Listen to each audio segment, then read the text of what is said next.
Pergunta bastante comum. Todos os casamentos são instituídos por Deus? Toda vez que Jesus Cristo ensina sobre matrimônio, deixa bem claro que casamento é instituição de Deus desde o começo do mundo.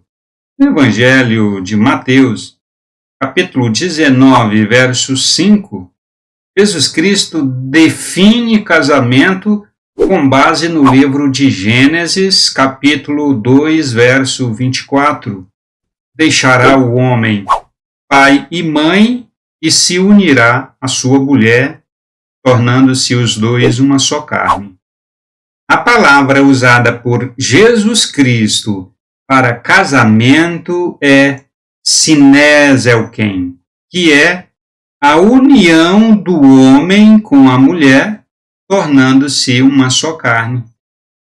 Quando o homem e a mulher se unem como marido e esposa para formar um núcleo familiar à parte, Jesus chama de sinézelken, ou seja, casamento instituído por Deus no começo do mundo. É exatamente este conceito padrão de casamento que Jesus ensina. O que Deus uniu, não separe o homem.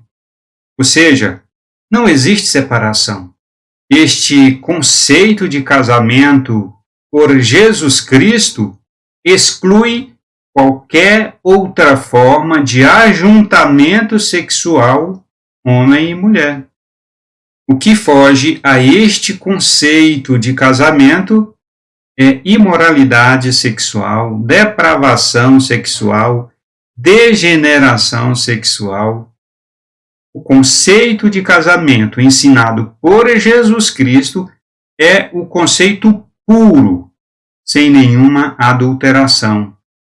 É por isso que as pessoas não gostam de Jesus Cristo ou tentam adulterar a Bíblia para moldá-la ao seu gosto. Então, todos os casamentos são instituídos por Deus? A resposta é: todos os casamentos verdadeiros são instituídos por Deus. Todo casamento de conformidade com o significado bíblico padrão é casamento verdadeiramente instituído por Deus. A significação padrão de casamento está tanto na lei natural que Deus deixou, quanto na lei especial. Existe o casamento verdadeiro e o restante é fraude do casamento verdadeiro.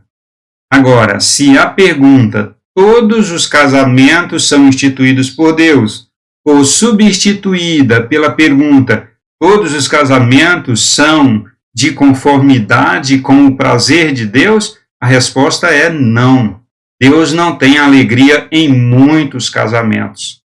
O casamento de Esaú, por exemplo, não foi agradável a Deus, ao passo que o casamento de Jacó foi-lhe muito agradável. No livro de Gênesis, capítulo 28, versos 1 a 9, diz: Isaque chamou a Jacó e o abençoou e ordenou-lhe e disse-lhe: Não tomes mulheres de entre as filhas de Canaã. Levanta-te, vai a Padã Arã, à casa de Betuel, pai de tua mãe, e toma de lá uma mulher das filhas de Labão, irmã da tua mãe.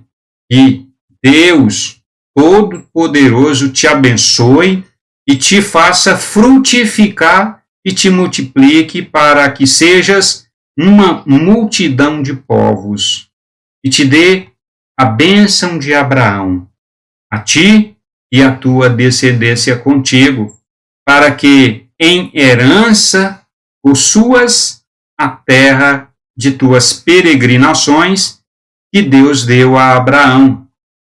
Assim, despediu Isaque a Jacó, o qual se foi a Padã Arã, a Labão, filho de Betuel, arameu, irmão de Rebeca, mãe de Jacó e de Esaú.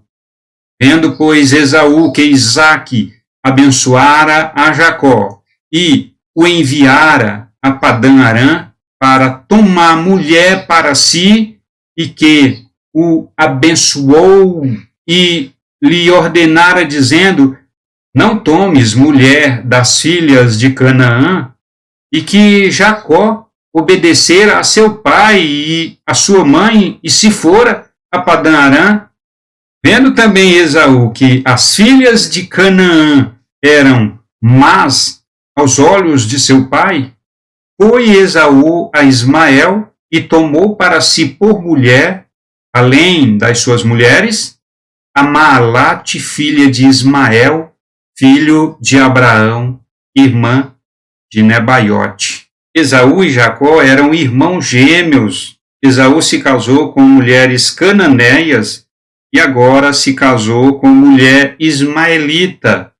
Deus não queria e não tinha alegria que os descendentes de Isaque se casassem com mulheres cananeias e também com mulheres ismaelitas.